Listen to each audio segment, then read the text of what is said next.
Introduction to Fasting in Islam. Fasting in Islam is often associated with abstaining from food and drink, particularly during Ramadan. However, the deeper spiritual essence of fasting extends beyond mere physical deprivation. The concept of 10 spiritual fasts highlights a profound and universal understanding of fasting, one that is not limited to a particular sect, but resonates with all Muslims seeking inner purification and closeness to God. This interpretation presents fasting as a holistic discipline, involving not just the stomach but also the mind, heart, and all faculties of the body. True fasting is a state of self-restraint, discipline, and submission to divine guidance. This interpretation presents fasting as a holistic discipline, involving not just the stomach but also the mind, heart, and all faculties of the body. True fasting is a state of self-restraint, discipline, and submission to divine guidance.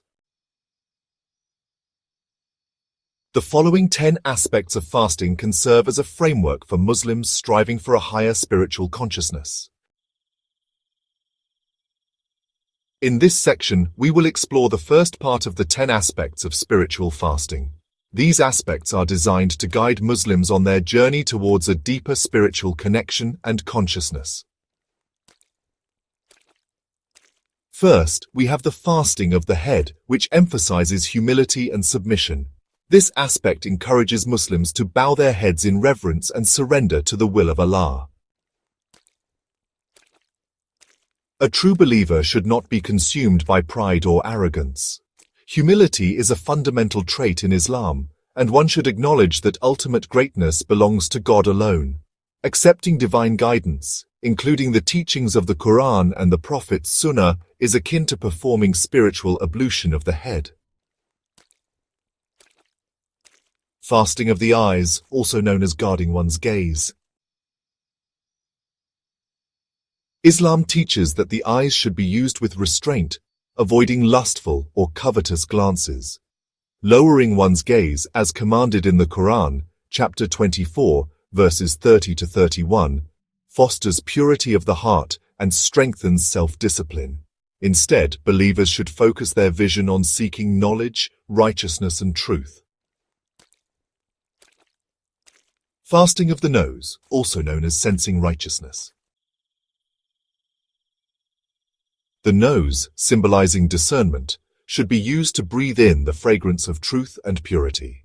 Avoiding environments filled with corruption, deceit, and vice is a spiritual exercise in itself. Muslims are encouraged to surround themselves with goodness, just as the Prophet Muhammad, peace be upon him, advised in choosing good company. Fasting of the mouth, which involves eating and speaking with integrity. Beyond abstaining from food, true fasting involves consuming only what is lawful and earned through honest means. Islam emphasizes the importance of halal sustenance and fulfilling charitable obligations such as zakah before enjoying one's wealth. The tongue must also be restrained from gossip, backbiting, and falsehood, aligning with the Prophet's saying, "Whoever believes in Allah and the last day should say what is good or remain silent." Bukhari and Muslim.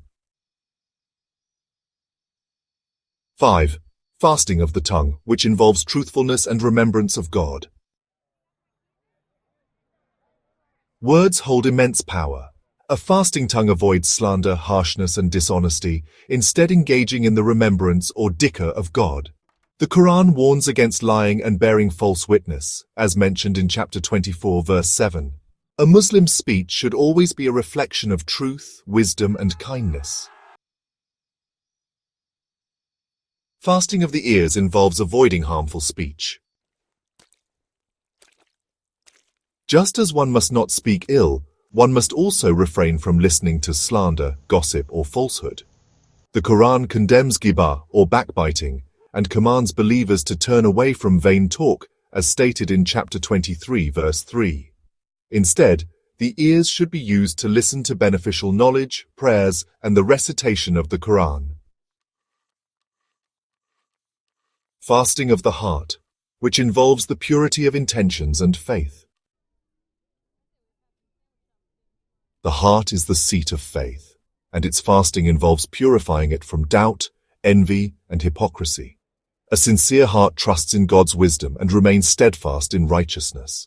The prophet, peace be upon him, said, "Indeed, in the body there is a piece of flesh. If it is sound, the whole body is sound, and if it is corrupt, the whole body is corrupt. Truly, it is the heart." Bukhari and Muslim. Fasting of the soul, which emphasizes self-discipline and God-consciousness. The nafs, or soul, is often inclined toward desires and distractions. True fasting involves disciplining the soul by prioritizing God over worldly temptations.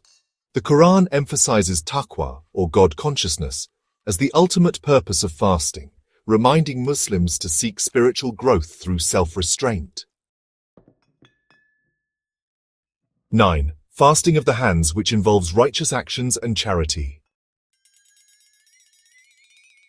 The hands should be used for good deeds and acts of kindness, not for harm or oppression. Islam encourages believers to engage in charity, help the needy, and uphold justice. The Prophet, peace be upon him, taught that even a simple act of removing harm from the road is a form of charity, as narrated in Bukhari and Muslim. Fasting of the feet means walking the path of righteousness. A believer's steps should always lead toward righteousness. Avoiding sinful places and seeking environments of faith, learning and worship is part of spiritual fasting. Walking to the mosque, helping others, and traveling for the sake of seeking knowledge are all ways to ensure that one's feet are used in the service of God. Fasting, in its deepest sense, is not limited to refraining from food, but extends to every aspect of a believer's life. It is a continuous process of self-discipline, purification, and submission to God's will. If Muslims strive to fast with their minds, hearts, and bodies, they can transform their lives into a journey of true devotion, moral excellence, and closeness to God. By incorporating these principles into daily life, fasting becomes more than a seasonal practice. It becomes a way of life that nurtures faith, strengthens character, and fosters a just and compassionate society.